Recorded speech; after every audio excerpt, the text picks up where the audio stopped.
don't know if y'all saw this, the thing this week about the white women in somewhere, Mississippi, I don't know. It was some sort of game they were playing. They were teachers, and they spelled out coons, COONS, and people are calling for them to be fired because they're saying they meant it as a racial slur. It was like a virtual, not virtual, but like physical, like where you like almost like Scrabble game kind of thing, and like you got with people and made a word out of what y'all had, and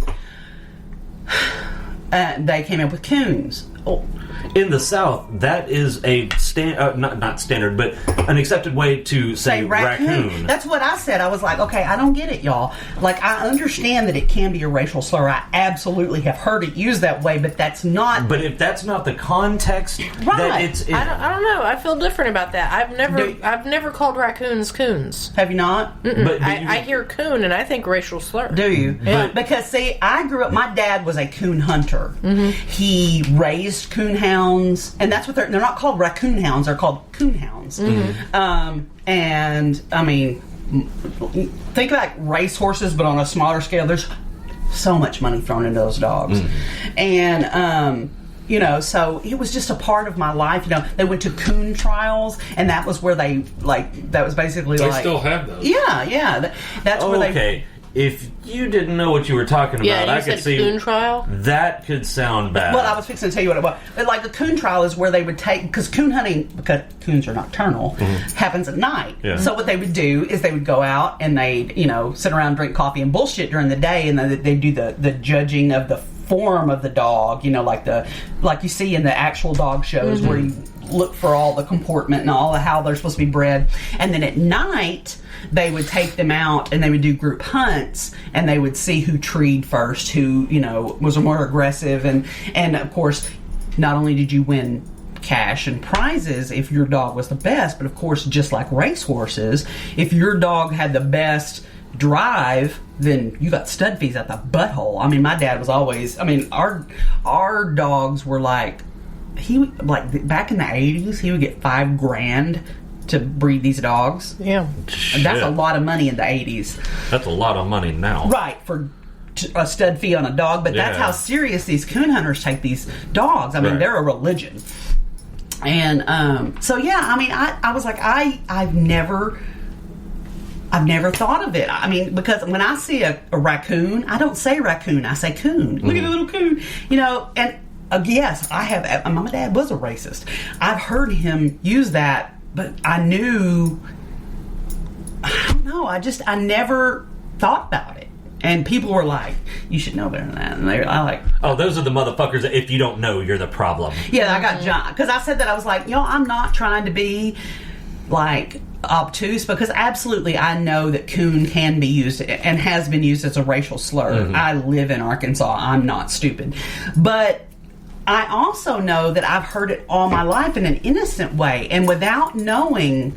Now, if these ladies had a history of racially problematic behavior, I'd be the first to go, they need to be censured, they need to be something. Right. Like if they're mistreating their students that are of color or whatever.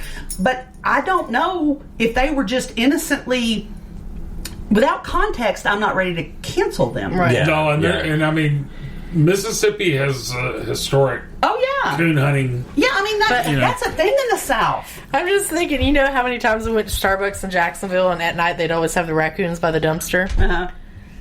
I can't imagine if we'd gone outside and you'd been like, look at the coons. I'd have been like, what the fuck? I mean, I wouldn't have thought raccoons. If they had been, and I'd have gone, oh, look at the baby coons, and I'd have been after them. I'm going to, you know. Well, they wouldn't have come to you because I tried to. No, I mean, I tried it. I have tried. Yeah, I tried to go get two of them. Yeah, we tried it too. And they run. But I don't think it's because I called them coons. No, I think they were fucking with me because they let me get about 20 feet away before they took off. They're like, now I'm going to waddle my fat ass away. They made me walk the 50 feet. Yeah. And yeah. You know, but see, I mean, it just goes to... It goes to prove it's all about context. To me, it was just a part of our culture. I mean, my family's whole social thing revolves, like our social revolves around coffee and inappropriate conversation. As a child, my family's entire social structure revolved around coon hunting, dogs and hunting, and the women would stay and cook, and the kids would run crazy through these, because it was like, they would do it like at Camp Robinson. They had a thing, and we just run buck wild. I learned about sex there. Oh my! From watching dogs. Yeah. That's not. No, so you're into the furry thing? No, I'll never forget it, because the only reason I knew it was bad is the way my dad and his hunting buddy, old Mr. Sims, Mr. Sims had a grandson that was in my grade. His name was Terry, and we were buddies.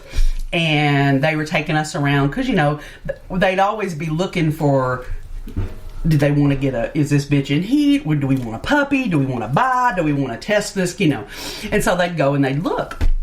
And of course, I've never met a dog I didn't like. So if they're looking at dogs, fuck, I'm on for the ride. I'm like, hell yeah. And Terry was like me. And so, we came around the corner one time and 2 dogs had tied up. And they were making some baby coonhounds. And Daddy and Mr. Sims freaked out. Like, and pushed us away. We thought they were wrestling. We didn't know. So me and Terry went back. They were wrestling, all right. Me and Terry went back to the clubhouse and we were like, all right, here's what I think we saw. I'm pretty sure those dogs were doing the sex.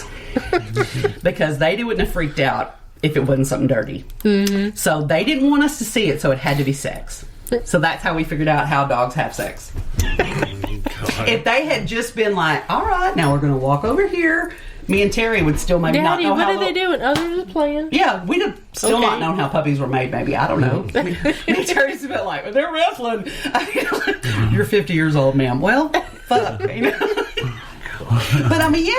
it's context matters. Yeah. Yeah, absolutely. Yeah, today people are just too quick to jump and not get the whole story. And I'm to blame for it too, especially when it first started. Mm-hmm. Jump in like, oh, that's bad, and then it's been going on forever. Now I hear something like, okay, now you're wait like, a little bit and see where the other videos. Let's do a little deep dive and see. That's another thing that kills me too, because you'll see people that clearly read the headline and did not read the article. Didn't read the rest of the article, and they just start sharing it. And then, my God, I hate when people comment on something. It's like, son of a bitch, you didn't even click on it. You're like, I know you didn't read it because you're contradicting what it said. Literally, in the comments, you'll see somebody, did you read the article? Because that's not what it says. Well, I'm a bitch, because when I see that, I always type, reading is fundamental. And then they're all like, fuck you. We learned that from LeVar Burton. All right, we got to call this one done. Y'all be good. Bye.